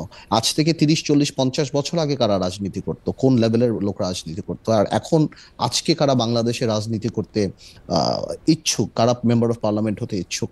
আপনি যদি পার্লামেন্টেও দেখেন, আপনি যদি মন্ত্রণালয়, সব জায়গায় যদি দেখেন। তো আমি কোনি এই লোকগুলি, বিএনপি বলেন বা অন্য কেউ বলুক, আমাদেরকে ওই জায়গাটা করে দিতে হবে যে এই যোগ্য ভালো মানুষরা আবার আমাদের মতো এরকম এত পলিটিক্যাল হয় না। সো ওনাদের সবকিছুই আমাদেরকে ব্যালেন্স করে একটা জায়গা ক্রিয়েট করে দিতে হবে, তারা আসতে পারে, যাতে যখন আসতে পারে তাহলে ন্যাচারালি দেশ ভালো কিছু পাবে। আপনি দেখেন বিজনেস কমিউনিটি কত এগিয়ে যাচ্ছে, সেকেন্ড জেনারেশন বিদেশ থেকে লেখাপড়া করে এসে ছেলেপেলেরা গার্মেন্টস থেকে আরম্ভ করে অন্য কিছু ইন্টারন্যাশনাল স্ট্যান্ডার্ডে আমাদের কাজ হয়ে যাচ্ছে। সেই তুলনায় আমাদের পলিটিক্সটা কিন্তু ওই ডেল্টাটা অনেক বেশি, পলিটিক্সটা প্রতিদিন নিচের দিকেই চলে যাচ্ছে, এবং গত পার্লামেন্টে দেখছেন, এর আগের পার্লামেন্টে দেখছেন, এবং আর আমি শুধু বলছি না যে খালি এর আমলে, 90 আগে থেকেই স্টার্ট হয়েছে জিনিসটা, বাট এই জিনিসটাকে কারো বোঝা উচিত যে যেমন ভোট চুরি করেই যদি নির্বাচনে আসতে হতো আওয়ামী লীগের, তাহলে আওয়ামী লীগ 50টা ভালো মানুষকে দিত, 25টা পিএইচডি শিক্ষিত মানুষকে দিত, যাদের এক্সপার্টিস ছিল তাদেরকে দিত। না, কিন্তু জনাব পার্থ, আপনার কাছে কি মনে হয় না আওয়ামী লীগ তো আমাদেরকে 2-3টা পিএইচডি উপহার দিয়েছিল? এর 2-1জন, এখন একজন জেলে আছেন, একজন, যে দুজনের কথা আমি মনে করছি, একজন জেলে আছেন, একজন বেলজিয়ামে আছেন। ওগুলি ওইসব পিএইচডি গুলি তো অন্যদের চেয়ে আরো অনেক বেশি পরিমাণে খারাপ ছিল। মানে না, আমি এই জন্যই প্রথমে বলে নিয়েছি যে লেখাপড়াই সবকিছু না। আমি এই জন্য কিন্তু ডিসক্লেইমার দিয়ে দিয়েছি যে লেখাপড়াই সবকিছু না, বাট সবকিছু মিলিয়ে ভালো সমাজে গ্রহণযোগ্য পারসেপশন যাদের, ভালো এক্সপার্টিস যাদের আছে, এই ধরনের মানুষকে, ভালো মানুষকে না, ভালো না কি খারাপ এটা তো আল্লাহ তাআলাই জানে, বাট আমরা যতখানি পারসেপশনে বুঝি এই কারণে। আর আপনি একটু পারমিশন দিলে মাহি ভাই কিছু মনে না করলে আমি একটু মাহি ভাইয়ের ব্যাপারে একটু কথা বলতে পারি? শিওর মাহি ভাই, তো নিশ্চয়ই। মাহি ভাই দু একটা কথা আসলে এত সহজ সরল, মানে আমার হৃদয় ছুঁয়ে যায়। আমার এই জিনিসটা, যেমন মাহি ভাই স্ট্যাটাসটা নিয়ে বললো এটা ব্যক্তিগত। মাহি ভাই, আপনি রাজনীতিতে আমার চেয়ে সিনিয়র। মাহি ভাই, রাজনীতিতে আপনার ব্যক্তিগত জিনিস পাবলিকেশন হয় না, পাবলিকেশন যা হয় সেটা পাবলিক, ব্যক্তিগত জিনিস ব্যক্তিগত। আপনি যখনই দেশনেত্রী খালেদা জিয়ার অসুস্থতার ব্যাপারে আপনি স্ট্যাটাস দিবেন, দ্যাট ইজ পাবলিক, অ্যান্ড মানুষ এটাকে তখন মনে করবে এটার মধ্যে পলিটিক্স আছে, এটার মধ্যে অন্য কিছু আছে। যদি না হয়তো এত অসুস্থ ছিল, যখন খালেদা জিয়া বা দেশনেত্রী এবং খালেদা জিয়া, ততক্ষণ যখন আপনি স্ট্যাটাস দিয়েছেন কিনা, হঠাৎ এখন আপনি স্ট্যাটাস দিচ্ছেন কিনা, সেগুলি কিন্তু আপনার ক্রিটিকরা সবাই যাচ করবে। আপনি কোনোভাবেও আপনি এই ডিফেন্সটা দিতে পারবেন না যে এটা সম্পূর্ণ আমি বলছি যে এটা ব্যক্তিগত হলে এটা আপনার অফিসিয়াল ফেসবুকে আসছে। মানে আমি কোনো ডিফেন্স আমি বলছি number 1 that's what I'm saying. Mahi ভাই আপনি বলেন পার্থ শেষ করুক, আপনি বলেন। আমি ডিফেন্সের কথা বলছি, আমি বলছি যে আপনি খুবই, আমি শিওর আপনি খুবই ব্যক্তিগতভাবে টাচড হয়ে যখন you lost your father few days back আপনি স্ট্যাটাসে দিয়েছেন, এবং আমি এটা বিশ্বাস করি, আমি নোয়িং ইউ, আমি আপনাকে বিশ্বাস করি যে আপনি একদমই সহজ সরলভাবে এটা দিয়েছেন, কিন্তু পাবলিক পারসেপশনটা কিন্তু আলাদাভাবে যায় যখনই আপনি পাবলিক ডোমেনে বলেন। আরেকটা কথা আপনি বারবার বলেছেন যে আপনি বিকল্প ধারার মুখপাত্র, এইটাতেও আমার মনে হয় যে মুখপাত্র ছাড়াও কিন্তু মাহিবা আপনি বিকল্প ধারার one of the major decision making বডির একটা প্রমিনেন্ট মানুষ। তো সুতরাং আপনাকে যখন মূল্যায়ন করা হয়, শুধুমাত্র মুখপাত্র হিসেবে মূল্যায়ন করা হয় না, যে কোনো কারণেই, হয়তো আপনাদের পলিটিক্যাল সিদ্ধান্ত, অফকোর্স বি চৌধুরী সাহেব অনেক বড় রাজনীতিবিদ ছিলেন, আপনাদের পলিটিক্যাল সিদ্ধান্ত আপনাদের, কিন্তু শুধু মুখপাত্র যদি আপনি বলেন তাহলে আপনি আপনার উপর ইনজাস্টিস করবেন, কারণ অফকোর্স আপনি ওই ডিসিশন মেকিং প্রসেসে অনেক প্রিডমিনেন্ট রোলও আপনি প্লে করেন বিকল্প ধারায়। তো এইটা শুধুমাত্র মুখপাত্র পার্থ, আপনার অনুমতি নিয়ে আমরা একটু মাহি ভাইকে 1 মিনিট একটু শুনতে চাই যে মাহি ভাই, মাহি ভাই, পার্থ বোধহয় এইটা আপনি শুনেছেন, আপনি যদি একটু বলেন। আমার প্রশ্ন করেন। না, আমি নাম্বার 1, আমি কিন্তু কোনোভাবেই I was not defensive even for a second. আমি আমার অবস্থান ব্যাখ্যা করেছি, আমি কোনো ডিফেন্সিভ হই নাই। আমি যেটা বলেছি, আমার স্ট্যাটাসে কোনো রাজনীতি, আমি কোনো রাজনৈতিক কারণে স্ট্যাটাস দেইনি। আমি এটা বলছি না যে আমার বক্তব্যটা রাজনীতিভাবে গ্রহণ করা হবে না। আমি একজন রাজনীতিবিদ, আরেকজন রাজনীতিবিদ সম্পর্কে, এবং যাদের সাথে আমাদের একটা মতপার্থক্য রয়েছে, একটু সৃষ্টি হয়েছে, তাদের ব্যাপারে একটা যখন আমি আমার, কিন্তু আমি এটা কোনো রাজনীতি করার উদ্দেশ্যে দেই নাই। এটা হচ্ছে নাম্বার 1। নাম্বার 2, রাজনীতি হয়ে গেছে আর কি, হতে পারে রাজনীতি, বাট এখানে মনে হয় Partha, with all respect, you know I love you. প্রথম থেকে আমি বলেছি যে রাজনীতি পার্থ যেখানে থাকুক, আমি কিন্তু পার্থর সাফল্য কামনা করি। আমি সবসময় সেটা দেখতে চাই, আমরা একই জায়গায় না থাকলেও দেখতে চাই, এবং আমি এই জেনারেশন, আমি সবসময় আশা করি। কিন্তু আমি যেটা মনে করি, এই জেনারেশনের প্রত্যাশার কথা যদি আজকে বলা হয়, আমি বারবার বলছি, I think we need to redefine politics. এটাই যদি রাজনীতি হয়, এটা রাজনীতি হওয়া উচিত না। হ্যাঁ, রাজনীতি মানে সব জায়গার মধ্যে, রাজনীতি মানে কি আসলে, যেমন একটু আগে যে ভালো মানুষের যে কথা হলো, আমি পার্থর সাথে আমার অনেক আলোচনা হয়, অনেক কথা কিন্তু আমরা নিজেরা দুজন একসাথে অনেক আলোচনা করি, এবং সেই আলোচনায় বারবার কিন্তু কথাটা উঠে আসে, আসলে what Partha wanted to mean is absolutely correct, যে এখানে ভালো মানুষ মানে কি। ভালো মানুষ মানে দেখুন, আপনার ভালো মানুষ তো অনেক কাজের জন্য, কিন্তু রাজনীতির জন্য, রাষ্ট্রের জন্য যখন আমরা একজন ভালো মানুষ খুঁজি, তখন 1 নম্বর আমি যে এমন মানুষ যাদের মধ্যে কোনো অহংকার নাই। কেন বাংলাদেশে 54 বছর ধরে রাজনীতিবিদদের মধ্যে অহংকার দেখেছি। কিন্তু মাহি ভাই, আমার মনে হয় যে আমরা আপনার কাছে খালেদ ভাই শেষ করবেন। আচ্ছা, শেষ করেন। আমি ভালো মানুষের জায়গাটা আসছিলাম, ভালো মানুষের সংজ্ঞাটা অত্যন্ত জরুরি। রাজনীতিতে 1 নম্বর, অহংকারী মানুষ আমরা দেখতে চাই না। আমরা অনেক অহংকার দেখেছি, that's number 1। Let people decide অহংকারটা কি, অহংকারী কারা, যাদের চোখে, মুখে, কথায়, বার্তায়, বডি ল্যাঙ্গুয়েজে সারাক্ষণ অহংকার দেখেছি আমরা। সেই অহংকারী মানুষ দেখতে চায় না। এটাকে আই এম শিওর পার্থর সাথে আমার অনেক আলোচনা আছে, and we all mean that. Number 2, দেশপ্রেমের পরীক্ষা 100 পাইতে হবে। আর আপনি যদি আমাকে বলেন, আমি 2018 নির্বাচনের ক্ষেত্রে দেশপ্রেমের পরীক্ষায়, যেহেতু আমি আমার নিজের স্বার্থ বেশি দেখার চেষ্টা করেছি রাষ্ট্রের স্বার্থের থেকে, আমি কিন্তু মনে করি আমি দেশপ্রেমের পরীক্ষায় উত্তীর্ণ হতে পারিনি 18 নির্বাচনের পর। এবং আমি বারবার বলছি, একটা জায়গায় আমি দাঁড়িয়ে আছি, আই এম নট কনসার্ন যে আমার কনসিকুয়েন্সেস কি হবে একটা বক্তব্য দেওয়ার জন্য, কিন্তু আমি আমার বাবার দেয়া যে আমাদের কাছে যে নির্দেশনা, বিশেষ করে আমার কাছে, যে অহংকার থেকে মুক্তি হতে হবে, এই যে আমি অহংকার থেকে মুক্ত হওয়ার চেষ্টা করছি, এবং এই জন্য আমি বলেছি যে সত্য অনুসন্ধানে আমি কোনোভাবেই পিছ পাবো না। যেটা সত্য, যেটা ভুল, আমি সেটাকে বলবো। এটাকে বলার পর আমার কনসিকুয়েন্সেস কি হবে, মানুষ এটাকে কিভাবে নিবে, do I not care, I do care, কিন্তু আমার তারপর কিছু করার নেই, আমাকে সত্য উপস্থাপন করতে হবে। তার মানে 3 নম্বরে দক্ষতা থাকতে হবে। ভালো মানুষ দক্ষ না, লাভ হবে না। এবং আরেকটা হচ্ছে গিয়ে, আমার মনে হয় আমাদের আল্লাহর সাথে, সৃষ্টিকর্তার সাথে সংযোগ স্থাপন করে অহংকার থেকে মুক্ত হয়ে দক্ষ একজন মানুষকে, দেশপ্রেমী একজন মানুষকে, অহংকার মুক্ত মানুষকে, তারা যদি রাজনীতি এগিয়ে আসে, রাজনীতি পরিবর্তন হবে। আর 1 নম্বর সবচেয়ে প্রধান যে জিনিসটা, লেট আস রিডিফাইন পলিটিক্স। রাজনীতিটাকে একটু রিডিফাইন হওয়া উচিত। আচ্ছা, অহংকার না থাকাটা নিয়ে আপনি একদম স্পষ্ট করে বলেছেন। আমি একটু ব্যারিস্টার পার্থের কাছে ফিরে যেতে চাই, কিন্তু আমি প্রশ্নটা করে যেতে চাই, আপনি যদি দেশপ্রেমের জায়গায় আপনি নিজেই নিজেকে নম্বর দিচ্ছেন যে এটা আসলে খুব বেশি দেশপ্রেমের পরিচয় আমরা দেখতে পাই নাই, আমরা সেই জায়গায় যাইতে চাই নাই, কারণ হচ্ছে যে আপনি যদি নিজেই বলেন যে আপনি আসলে দেশপ্রেমের পরীক্ষায় শেষে উত্তীর্ণ হন নাই, তাহলে এটা নিয়ে আর কিছু বলার থাকে না। কিন্তু আমরা আপনার কাছে দেশপ্রেমের সংজ্ঞা জানতে চাইবো মাহি ভাই। আমরা একটু জনাব আন্দালিব রহমান পার্থের কাছে যেতে চাই যে আন্দালিব রহমান পার্থ, আপনি কি মাহি ভাইয়ের বক্তব্যের প্রেক্ষিতে কিছু বলবেন কিনা? তাহলে আমরা একটু দেশপ্রেম নিয়ে। না মাহি ভাই আমি আমার কথা হলো যে মাহি ভাই যেই কথাগুলি বললো, ঠিক আছে, মাহি ভাই এরপর তো আর কোনো কথা থাকে না, রাইট। এই যেই জিনিসগুলি হচ্ছে কোনো কথাগুলি থাকে না। কিন্তু আমার প্রশ্ন একটাই যে মাহি ভাই কাছে আমি জানতে চাই যে মাহি ভাই আপনি যেটা বললেন যে 18তে ভুল হয়েছে, এমন কি কেউ ছিল না যে আপনাকে বলবে যে এটা ভুল হচ্ছে? মানে এই was it an honest mistake or was it a willful mistake that you chose to take? এমন কি কেউ ছিল না যে জনগণের বিরুদ্ধে মাহি বা তোমরা যেও না, এটা লাভ হবে না, বা 24-এর ইলেকশনে যেও না, তোমাদের ব্যক্তিগত অবস্থান থেকে তোমরা যেটা প্রমাণ করার চেষ্টা করছো, ওর চেয়ে ন্যাশনাল ইমেজে ন্যাশনাল জায়গাতে নির্বাচনটা বয়কট করা আরো বেশি তোমাকে জনসম্পৃক্ত করবে, যে এই জিনিসগুলি কি আপনাদেরকে কেউ কখনো বলে নাই? So was it a wilful mistake that you chose to take, or was it an honest mistake you thought যে আপনি করবেন? বিকজ এই দুইটা মিস্টেককে, পলিটিক্সে তো মিস্টেক বলতে কোনো কথা নাই। পলিটিক্সে একবার ট্রেন চুত লাইন চুত হয়ে গেলে ওই 120 কিলোমিটার দূরে রাউন্ড অ্যাবাউট ঘুরে আবার ফেরত আসতে হয়। জনগণ ভুলে যায় না, ক্ষমা করে, আবার রিলেটিভলি জনগণের মতো ডিসাইড করে। আমি তাই বলছি যে এই জিনিসটা মাহি ভাই আপনার কাছে আমার জানাচ্ছি, আপনাকে কি কোনো বন্ধু কেউ কি আপনাকে কখনো বলে নাই? আমার মনে হয় যে মাহি ভাই বলবে, আমার মনে হয় যে মাহি ভাই বলবে। মাহি ভাই 1 মিনিট, আমার একটু জনাব পার্থের কাছেও একটু প্রশ্ন আছে। জনাব পার্থ, আমরা কিন্তু দেখেছি, আপনি যেহেতু আমরা একই বয়সী, অনেক কিছু আমাদের মধ্যে কমন, আমরা একরকম বন্ধুই, শুধুমাত্র একরকম না, ভালোই বন্ধু, শুধুমাত্র টেলিভিশনের সামনে বলে এখন আপনি করে বলতে হচ্ছে। কিন্তু একটা পর্যায়ে এরকমও হয়েছিল যে পার্থ, আপনাকেও আসলে আমরা দেখেছি যে আপনাকে বিএনপির থেকে একটা দূরত্ব রাখতে হয়েছিল, আপনি বিএনপির জোট থেকে আপনাকে বের হয়ে আসতে হয়েছিল ঘোষণা দিয়া। তো সেই সময় কি অনেকে আপনাকে বলে নাই যে এই সময় আইসে আপনি যে, যদি আপনি ঠিকও হন, আপনি এখন আপনার বাইরে হয়ে আসাটা বিএনপিকে দুর্বল করবে, বেগম খালেদা জিয়ার হাতকে দুর্বল করবে, ওই ব্যাপারটাকে তখন আপনি আসলে কিভাবে দেখছেন? পরে দেখা গেছে হাইন্ডসাইট যে আপনার অবস্থান হয়তো সঠিক ছিল কি ছিল, কিন্তু তখন আপনি এটাকে কিভাবে মানে মোকাবেলা করছেন? না, বিএনপি যখন আমি ছেড়ে দেই তখন আমি পার্টিকুলারলি বলে দিচ্ছিলাম যে বিএনপি আমরা যেই ঐক্যফ্রন্ট করছিলাম তার সাথে ব্যালেন্স করতে পারছে না, এবং বিএনপির পার্লামেন্টে যাওয়াটা আমরা নৈতিকভাবে মেনে নিতে পারি নাই।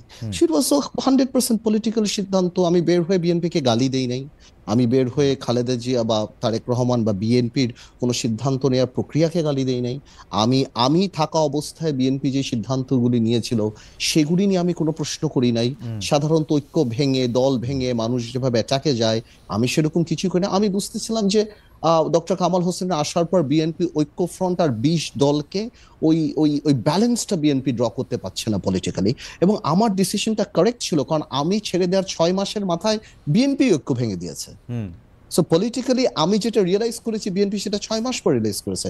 এমন তো হয়নি যে আমি বিএনপি ছাড়ার পর আমি বিএনপি গালিগালাজ করেছি বা আমি এটা বলেছি। আমি বলেছি যে বিএনপি এখন এই ঐক্যকে এবং ঐক্য ফ্রন্টকে এবং 20 দলীয় জোটকে কোনোভাবেই ব্যালেন্স করতে পারছে না, এবং সেই কারণে আমি মনে করি আমরা দল গোছানোতে মনোনিবেশ করতে চাচ্ছিলাম, এবং একটা অনেক বড় দলের সাথে থেকে দল গোছানোটা অনেক মুশকিল হয়ে যায়, সেই জন্য আমি বেরিয়ে গেছিলাম। এবং বিএনপি যে পার্লামেন্টে যাওয়াটা, ওইটা তো হঠাৎ করে অ্যাব্রাপ্টলি আমরা জানতে পারি, উই আর নট প্রিপেয়ার্ড। এত বড় একটা রাজনৈতিক ভোট চুরির পরে হঠাৎ করে বিএনপি যে সিদ্ধান্তটা নিয়েছে সেটা আমাদের সাথে বিএনপির অনেকের কথা হয়নি, এই জন্য আমরা মনে করেছিলাম যে জনগণের ইচ্ছা প্রতিফলন হবে না। এটা বিএনপির মধ্যে অনেকে বলেছে যে আমরা এটার সাথে একমত না, এটা সম্পূর্ণ একটা রাজনৈতিক সিদ্ধান্ত ছিল। জনাব পার্থ, আমি প্রশ্নটি আপনাকে করে রাখলাম যে আপনারা মানে আপনার সাথে বিএনপির নতুন করে গাঁটছড়া বাঁধা সামনে ইলেকশনকে রেখে বা অন্য কোনো কিছু রেখে সেইটা কি হতে যাচ্ছে কিনা, এবং আপনার কাছে কি মনে হয় না, মানে আমার যদ্দূর মনে আছে 19, 20, 21, 22 you were a bit critical too, মানে বিএনপির অনেক ডিসিশন আপনার আসলে পছন্দ হয় নাই, আপনি ইকুয়ালি এটাতে আসলে ক্রিটিক্যাল ছিলেন, এবং আপনার বলার মধ্যে দিয়েও আসলে এইটা অনেকটা প্রকাশ পেয়েছে, বা আপনি এটাকে কীভাবে দেখেন? আপনার আপনার কনস্টিটিউয়েন্সি, আপনার না, পলিটিক্স।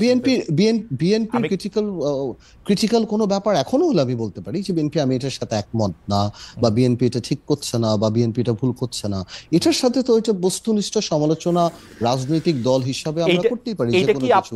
সেটার সাথে বড় এটা বিএনপিতে থাকা অবস্থায় আমি অনেক কিছু করেছি, আমি অনেক, কিন্তু জোটের অন্য কোন নেতাদের আমরা এটা দেখি না। আমরা আসবো আবার আপনার কাছে। আপনার এটা করে কি আপনার আসলে দলের মধ্যে অবস্থান, মানে আমি যে আলাপটা শুনি সেই আলাপটা হচ্ছে এরকম যে যেহেতু শেখ হাসিনা পরিবারের সাথে আন্দালিব রহমান পার্থের একটা সরাসরি সম্পর্ক রয়েছে, সেই জন্য আন্দালিব রহমান পার্থ এই পক্ষকেও যা খুশি বলতে পারে, ওই পক্ষকেও যা খুশি বলতে পারে, কারণ উনার শক্তিটা আলাদা। আমরা এই প্রসঙ্গে একটু আমরা শুনবো।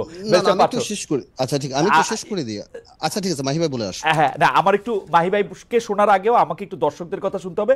দর্শকদের কাছে আমরা প্রশ্ন করেছিলাম যে শেখ হাসিনার ভিসার মেয়াদ বাড়ানোর বিষয়টি ভারতের বাংলাদেশের কিছুই করার নেই, পররাষ্ট্র উপদেষ্টার এমন মন্তব্য সঠিক বলে মনে করেন কিনা?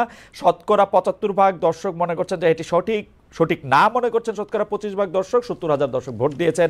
মাহি ভাই, ব্যারিস্টার পার্থ কিছু স্পেসিফিক প্রশ্ন আপনার কাছে করেছে যে ২০১৮ সালে আপনি যখন নির্বাচনের এখানে যাচ্ছেন তখন কেউ কি আপনাকে বলেছিল কিনা যে এটা আসলে জাতির স্বার্থে এটি আসলে ঠিক কাজ হচ্ছে না? মাহি ভাই, কোন জায়গাটা আমি একটুখানি ডিসকানেক্ট ছিলাম, আরেকবার প্রশ্ন করেন। পার্থ একদম স্পেসিফিকলি বলেছেন যে ২০১৮ সালে যাওয়ার সময়, ইলেকশনে যাওয়ার সময় বা আওয়ামী লীগের সাথে, আচ্ছা রাইট আই রিমেম্বার দুটো জিনিস বলেছে। জি হ্যাঁ, দুটো বলেছে না, এটা আমাকে একটু অনুভব বলতে হবে। দুটো জিনিস। আগে পার্থজি বলেছে যে রাজনীতিতে এরকম বদনের ভুল সিদ্ধান্ত হলে আবার ১২০ মাইল ঘুরে রাউন্ড অ্যাবাউট হয়ে ফিরতে হয়। And I do agree with it. ১২০ mile কেন, ১০২০ মাইল হয়ে ঘুরতে গেলেও তারপর you have to take the right decision. সে কারণে যদি ১২০ এর জায়গায় ১০০০ মাইল ঘুরে রাউন্ড অ্যাবাউট, আপনার তো আর অপরিসীম ফুয়েল নাই মাহি ভাই, আপনার তো আর অপরিসীম তেল নাই। আছে ভাই, আমার তেল না থাকতে পারে, আমার জীবনে যতটুকু তেল আছে ওইটুকু দিয়ে আমাকে ঘুরে আসতে হবে। যদি দরকারের প্রয়োজনে ক্ষমতাকে সম্পূর্ণভাবে স্যাক্রিফাইস করতে হবে, বাট তারপরও আমাদেরকে একটা রাইট ট্র্যাকে থাকতে হবে যাতে করে পরবর্তী প্রজন্ম অন্তত রাইট ফ্রুটটা পায়। এখানে একটা জিনিস। দ্বিতীয় জিনিসটা হচ্ছে গিয়ে, আপনি যদি দেখেন যে আমাকে কেউ তখন বলেছে কিনা, আমি নাম্বার 1 বলবো আমাকে তো পার্থই বলেছে। পার্থের সাথে সমস্ত ব্যক্তিগত বারবার বলছে জিনিসটা সঠিক হচ্ছে না, ভুল হচ্ছে। কিন্তু let us face the fact. আমি আজকে বলেছি, আবারও আমি সম্পূর্ণভাবে আই ওয়ান্ট টু বি, যেটা সঠিক মনে করছি আমি সেটা বলছি। আপনি আনঅফিশিয়াল কথা তো অফিশিয়ালি বলতে পারেন না ভাই ভাই, এটা তো আমি তো, the question was very honest, I give an honest answer, it's an honest confession. Partha আমার সাথে সমস্ত বৈঠকে বসে বলতে, মাহি ভাই মনে হয় দৃষ্টিতে সঠিক হচ্ছে না, কারণ মানুষের প্রত্যাশা আপনার কাছে ভিন্ন। এবং পার্থকে আমি তখন ব্যাখ্যা দিয়েছি, এবং যেই ব্যাখ্যাটা আমি পার্থর কাছে তখন দিয়েছি, আমি এই ব্যাখ্যাটা এখন জনসম্মুখে দিতে আমার কোনো আপত্তি নেই, because this is the fact. What was the reality in Bangladesh? আজকে আমরা অনেক কথা বলছি, কিন্তু 2024-এর পূর্ববর্তী বাংলাদেশের রিয়ালিটি ভুলে গেলে চলবে না। আমাদের রাজনৈতিক বাস্তবতা ভুল আমরা করেছি, অস্বীকার করার কোনো জায়গা নেই। কিন্তু 2004 সালে বিকল্পধারা থেকে বিকল্পধারা জন্ম হলো, তখন বিএনপি ক্ষমতায়, তখন কিন্তু বিকল্পধারা রাজপথে আওয়ামী লীগের সাথে যুগবদ্ধভাবে ছিল। তারপরে 2008-এ যখন আওয়ামী লীগ ক্ষমতায় আসলো, আমরা কিন্তু তখনও বিরোধী দলের অবস্থানে ছিলাম, রাজপথে বিএনপির সাথে যুগবদ্ধ ছিলাম 2018 আগ পর্যন্ত। বিকল্পধারা রাজপথে একক শক্তি নিয়ে থাকার মতো ক্ষমতা আমাদের কখনো ছিল না। আমাদেরকে মিনিমাম কম্প্রোমাইজ করে টিকে থাকার চেষ্টা করতে হয়েছে। আমরা রাজপথে ছিলাম। 2018 এই আওয়ামী লীগ সরকার যেভাবে বিএনপির মতো একটি দলের উপর স্টিম রোলার চালিয়েছে, বিকল্পধারার যে সাইজ, স্টিম রোলার দূরের কথা, আমাদের স্ত্রী চালাই দিলেই চলবে। How do I sustain? How do I survive? এই কোশ্চেন এই সাস্টেনেবিলিটির দরকারটা কি? আপনি একবার আওয়ামী লীগের সাথে মিশতেছেন, একবার বিএনপির সঙ্গে, এইটার দরকারটা কি?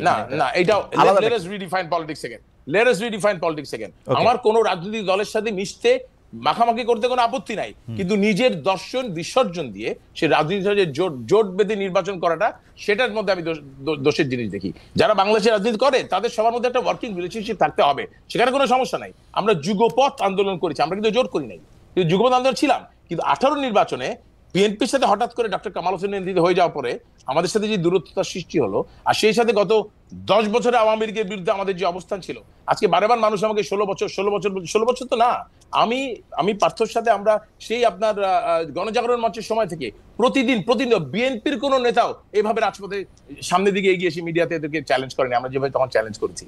বেগম খালেদা জিয়াকে যখন তার অফিসে বন্দী করা হয়, তখন সবচেয়ে প্রথম বিএনপি কোন নেতার আগে বদরুদ্দোজা যদি ছুটে গিয়েছেন সেখানে, এবং সেখানে তাদের সাথে আমাদের কোনো জোট ছিল না, because it was the right thing to do. 2018-তে ওই কাজটা আমরা করতে পারি নাই, that is the mistake. But let us call spade spade. এখানে এই জিনিসটা ছিল। আজকে দেখেন বিকল্প দল ছোট দল, দুই দলের সাথে যুদ্ধ করে আমি টিকা থাকবো, এই সাহসটা আমরা দেখাইতে পারিনি। এই সাহসিকতা না দেখানোর কারণটাই আমি বলছি আমাদের একটা স্বার্থপরের মতো সিদ্ধান্ত হয়েছে। আজকে যারা ক্ষমতায় আছে, যারা উপদেষ্টা পরিষদ এবং যে সরকার এবং এই সরকারের পক্ষপাতী, যেই পুরো এটা তো সরকারের ক্ষমতায়, প্রশাসন এদের, পুলিশ এদের, আর্মি এদের, সব এদের, তারপরও বিকল্প রাজনীতি প্রতিষ্ঠার জন্য তাদেরকে কম্প্রোমাইজ করতে হচ্ছে না, হচ্ছে না। It is difficult. আর আমরা তো সেখানেও ছিলাম না। অতএব সেজন্য আমরা বলছি যে বিকল্প রাজনীতি প্রতিষ্ঠার যে চ্যালেঞ্জের মোকাবেলা সবাইকে করতে হচ্ছে। আপনারাও চ্যালেঞ্জ করতেছেন, ইউ চ্যালেঞ্জ এভরিডে। আমি আপনার টক শো দেখছিলাম ওই দিন হাসনাত আব্দুল্লাহর সাথে, I saw the challenge that they had to face. হ্যাঁ, এবং সেখানে এই চ্যালেঞ্জগুলো তাদেরকে মোকাবেলা করেই কিন্তু একটা বিকল্প স্বপ্ন ওটাকে বাস্তবায়নের চেষ্টা করতে হচ্ছে। অতএব এই চেষ্টাটা আমাদেরকে তখন করতে হয়েছে। আজকে যারা বিকল্প রাজনীতি প্রতিষ্ঠার চেষ্টা করছে, ক্ষমতায় থেকে, রাষ্ট্রীয় দায়িত্ব থেকে, প্রশাসন তাদের পক্ষে রেখে আমাদেরকে বিকল্প থাকে একটা ছোট্ট রাজনৈতিক দল হয়ে, এবং সেখানে আমাদের একটা অহিংস রাজনীতির কথা বলে আমাদেরকে 20 বছর বিকল্প ধারাকে, বিকল্প রাজনীতির কথা বলে রাজনীতিতে টিকে থাকতে হয়েছে। এই সরকার কিন্তু মাত্র 5 মাস গেছে, যদি 5 মাসে তাদের চ্যালেঞ্জের মোকাবেলা করতে হচ্ছে। অতএব দ্য থিং ইজ, সবসময় লড়াই করে সবকিছু হয় না। হ্যাঁ, কিন্তু তারপরও আমি আবারও বলছি, আমি I am not trying to explain যে 18 সিদ্ধান্ত আমাদের সঠিক ছিল। 18 সিদ্ধান্তে আমাদের সঠিক কাজটি হতো, যেটা পার্থ বলেছে, হয় আমাদের নির্বাচন বর্জন করা উচিত ছিল, অথবা নিজের মতো করে এককভাবে নির্বাচনে গিয়ে সম্মানের সাথে পরাজয় বরণ করা উচিত ছিল। এই জায়গাটা আমরা তখন সাহস করতে পারিনি, এবং এই সাহসিকতা না দেখানোটাই আমাদের সবচাইতে বড় দায় ছিল। সাহসের প্রসঙ্গে আমি একটু জনাব আব্দুল রহমান পার্থ আপনার কাছে যাই, যে আপনি অনেক জায়গায় আপনার সাহসের প্রশংসা পান, কিন্তু পাশাপাশি এই জিনিসটা আপনার কাছে, তো আপনিও নিশ্চয়ই অনেকবার শুনেছেন যে আপনার আসলে কোনো কিছু কেয়ার করতে হয় না, কারণ হচ্ছে যে আপনি সাবেক ফার্স্ট ফ্যামিলির খুবই নিকটাত্মীয়, অন্যদিকে আপনি যে রাজনীতিটা করছেন সেটা আবার আপনি বিএনপির সাথে ঘনিষ্ঠ, আবার পুরোপুরি বিএনপিও করছেন না। আপনার সাহস দেখানোর কারণ কি আসলে এইটা, নাকি আপনি কিভাবে এটা ব্যাখ্যা করেন? যে সাহস মাইবাই দেখাতে পারেন না, সেই সাহস আপনি সহজেই দেখালেন, এটার পেছনের কাহিনীটা আমরা একটু শুনতে চাচ্ছি। না, এই কথাগুলি আসলে তারা বলে যারা আমাকে আর অন্যভাবে ছোট করতে পারে না। মাহি ভাইও জানে what I have been through, আমি জানি, মাহি ভাই জানে। আমি 2 বার জেলও খেটেছি, মামলা হয়েছে, আর আমি করি তো। আমি তো শুধুমাত্র আওয়ামী লীগের ব্যাপারে না, এটা তো এই যে ইউনূস সাহেব আসার পরেও তো আপনি লক্ষ্য করেছেন, I was the first person to say যে জগ আর মগ নাড়ানোর জন্য তো আর ইউনূস সাহেব আসে নাই। আমি ওই দিনও পাবলিক মিটিং এ বলেছি যে আওয়ামী লীগের মাথা 17 বছরে শেষ হয়েছে, তোমাদের মাথা শেষ হতে 17 মিনিট লাগবে না। তো আমার কথা ছিল যে আমার ব্যক্তিত্বটাই এমন যে আমি এভাবে কথা বলি। তো এটা কি আসলে সাহস হলে এমন বা অসাহসের ব্যাপার? এটা হলো যারা ওই আমাকে অন্যভাবে আর কি ডিমিন করার উপায় পায় না, তখন তারা ফ্যামিলি কার্ডটা খেলে। বাট ওরা যদি দেখে আমিও 9 দিন রিমান্ডে ছিলাম, জেলে খেটেছি, আমিও পালিয়ে বেরিয়েছি, আমিও এর আগেও জেল খেটেছি, এবং সব দিক থেকে এখন কেউ যদি মনে করে আমাকে নর্মাল একটা ইউনিয়ন বা ইসের কর্মীর মতো ধরে নিয়ে যে পিটিয়ে একদম হাত পাও ভেঙে দিবে, আমার মনে হয় জাতীয় পর্যায়ের নেতাদের তো এগুলি আওয়ামী লীগ করে নাই। যদি করতে হয়তো সেটাও ফেস করতে হতো। কিন্তু আসলে জিনিসটা এরকম। আমার মনে হয় যারা এই কথাগুলি বলে ওনাদের বোঝা উচিত এক একটা মানুষের ব্যক্তিত্ব এমন থাকে। আবার এই সরকারকে আমি 100% সাপোর্ট করছি, এবার বস্তুনিষ্ঠ সমালোচনা করার জায়গায় করছি। আমি বিএনপিকেও যখন ছেড়ে দিয়েছিলাম, আওয়ামী লীগে আমি যাইনি। অনেকে মনে করতো তখন এই বুঝে আওয়ামী লীগে চলে যাবে এই আত্মীয়, এবং যখন ফারুক সাহেব মারা গিয়েছিল অনেকে মনে করেছিল আমি গুলশানে নির্বাচন করব, সেখানে আমি হিরো আলমকেও সাপোর্ট করেছি। সো তাও আমি যাইনি। সো আমার পার্সোনালিটিটাই জানি কেন জানি খালেদ একটু এই টাইপের, এটা মাহিবাইও জানে। আপনি যেহেতু কথাটা তুললেন সেইটা খুবই ইন্টারেস্টিং, যে আপনি আসলে হিরো আলমকে সাপোর্ট করে দিলেন এবং হিরো আলমকে বিভিন্নভাবে সামনে নিয়ে আসলেন, এবং পুরো ইলেকশনটাকে একটা, আমি যদি বলি যে এটাকে একটা প্রায় ফার্স আপনি বানায় দিলেন। এটা কি আপনি একটা মানে আপনি এখন এটাকে আসলে কিভাবে দেখেন, মানে হাউ ইজ দ্যাট? না, জিনিসটা আসলে এরকম ছিল না। জিনিসটা ছিল আপনারা হয়তো হিরো আলমকে বলছেন, কিন্তু হিরো আলমের ওই কোয়ালিটিটা দেখেন যে আওয়ামী লীগের কাছে বিক্রি হয় নাই হিরো আলমকে আপনি তার বেড়ে ওঠা বা তার পার্সোনালিটি দেখে যথেষ্ট আপনি প্রশ্ন করতেই পারেন। কিন্তু কিছু কিছু জায়গায় আমি যখন দেখেছি যে আওয়ামী লীগের কোটি টাকার কাছেও বিক্রি হয় না, বা সাহসের সাথে যেভাবে ফেস করেছে, বাংলাদেশের অনেক স্ট্যাবলিশ রাজনীতিবিদদের চেয়েও তাকে আমার ওই জায়গাটা আমাকে অনেক টাচ করেছে। ওকে, আপনি হয়তো তার অ্যাপিয়ারেন্স, তার অ্যাপিয়ারেন্স না, কিন্তু উনি আবার বগুড়ায় গিয়ে লেখাপড়ার প্রসঙ্গ তুলে আবার বিএনপি নেতৃত্ব প্রসঙ্গ করে, মানে যেইখানে আমি কিন্তু একটা কথা বলি, তার রাজনৈতিক মেধা, তার ক্যারেক্টারিস্টিক, এইটা কথা বলছি না। বাট আমি ওই সময় দেখেছি he had an option to be bought by Awami League, which he didn't evade. সে ওইটা করে নাই। সো ওই জায়গাটার কথা বলছি। ওনার পার্সোনালিটির কোনো ফ্যান আমি না, বা আমি ওইটা বলছি না ও পরে কি করছে, এর নামে মামলা, ওইটা ওইটা ওনার পার্সোনালিটি। বাট ওইটা করার কারণটা বা সাপোর্ট করার কারণটা ছিল যে আওয়ামী লীগ এমনি পলিটিক্সটাকে অনেক কোয়েশ্চেনেবল করে দিয়েছে, এবং আরাফাত যত পাকনা পাকনা কথা বলতেন ওই সময়, I am sorry for my language but like you know তাত্ত্বিক কথাবার্তা বলতেন। তো আমি চিন্তা করছিলাম যে উনি ভোট চুরি করে এমনি এমনি চলে যাবে, তো রাদার এখানে একটু এনজয়মেন্ট বা একটু এন্টারটেইনিং কিছু যদি এবং কেমন ছিল এটা, এবং এটা কেমন ছিল ফাইনালি? তো হিরো আলম তো একদম জাতিসংঘে চলে গিয়েছিল। ওকে, এই পর্যন্ত চলে আচ্ছা, গেছে। একটা আমি যেটা বলেছি, আমি মাহি ভাইকে দিয়ে একটা প্রশ্ন শুরু করতে চাই, যেটার উত্তর আসলে আমরা একটু পার্থের কাছেও একটু আশা করবো। এটা কমন প্রশ্ন আপনাদের দুজনের জন্য।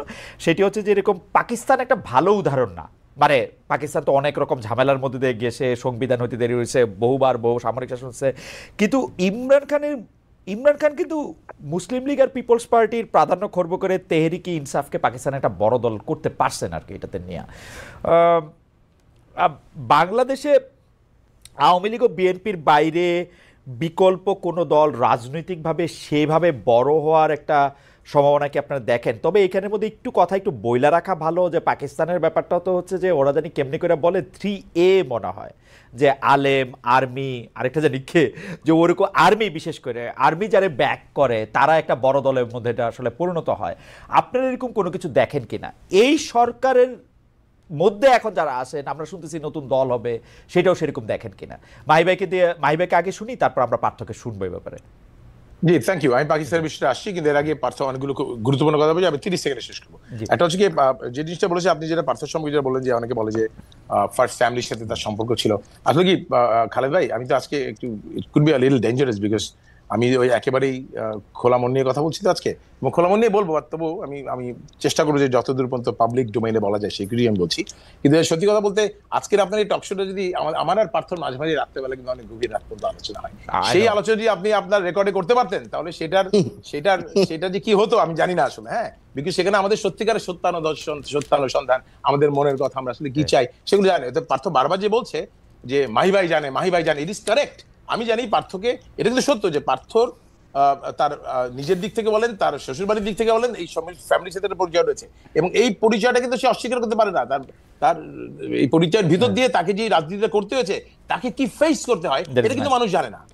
It is people don't understand that. এটাকে ফেস করে কিন্তু পার্থ বারবার রাজনীতিটা করেছে, প্রতিবাদ করেছে, মুখর হয়েছে প্রতিবাদে, আবার তারপর তার পরিবার, তার ঘর, তার শ্বশুর বাড়ি সামালও দিতে হয়েছে। It is a challenging job. এটাকে সমালোচনা না করে সত্যিকারের বাস্তবে দেখা হয়। But at the same time let me say this, Partha যেমন বলছে মাহি ভাই জানে, আমি বলি আমার পার্থ ভাই অনেক কিছু জানে। হ্যাঁ, যে মাহি ভাইকে কেন 2018 সালে নির্বাচন করতে হয়েছে, আমি নিজের কথা বলেছি। হ্যাঁ, এবং কোন পরিস্থিতি আমাকে মোকাবেলা করতে হয়েছে, নির্বাচনের সাথে সাথে কিভাবে মাহি ভাই আওয়ামী লীগ সরকারের চাপের মধ্যে পড়েছে, কি আমার বিরুদ্ধে ষড়যন্ত্র করা হয়েছে। আমি এগুলো বলি না আজকে, বিকজ তাহলে বললে মনে হবে যে আমি নিজেকে বলার চেষ্টা করছি, আমার কোনো উপায় ছিল না। আমার অবশ্যই উপায় ছিল, আমার সাহসিকতা দেখা দরকার ছিল, সেটা বলেছি। এই জন্য আমি ভুল স্বীকার করেছি। এবং আপনি দেখেন, আপনি এভাবে দেখতেই পারেন যে সমস্ত দোষ গত 54 বছরের বাংলাদেশের রাজনীতির সমস্ত রাজনীতিবিদদের কারো কোনো দোষ নাই, সমস্ত দোষ শুধুমাত্র মাহি চৌধুরী। তার থেকে স্বীকার করে নাই।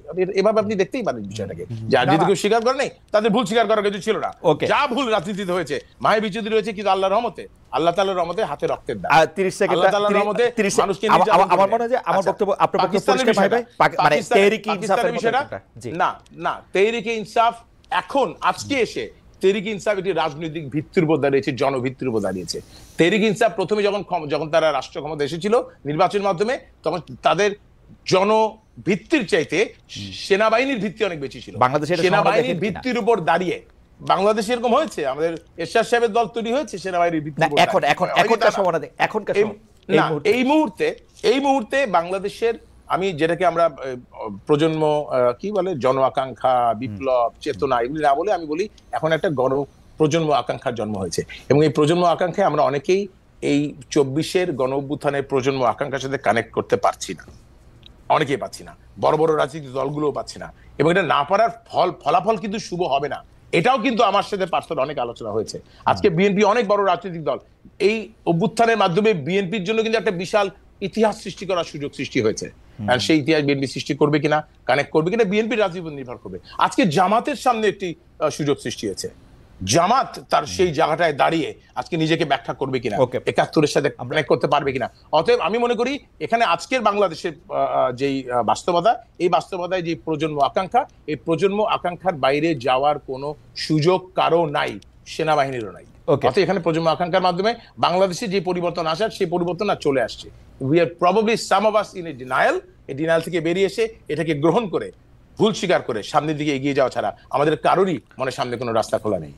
আমরা একটু জনাব আদালির রহমান পার্থের কাছে শুনবো। জনাব আদালির রহমান পার্থ, আপনি একটু বলবেন কিনা যে এই সময় আপনি এটা কিভাবে দেখেন, তেহরিকে ইনসাফ, এবং আপনি পুরোটা জানেন সেটা। আমরা একটু মনে করে দিতে চাই যে চ্যানেল 24 আমাদের যে অনুষ্ঠানটা দেখাচ্ছিল, আমরা চ্যানেল 24-কে তাদের টপ অফ দ্য আওয়ার নিউজের জন্য তারা চলে যাবে, কিন্তু আমরা আরেকটু বেশি সময়, হয়তো 2-1 মিনিট বেশি সময় আপনাদের সঙ্গে থাকবো।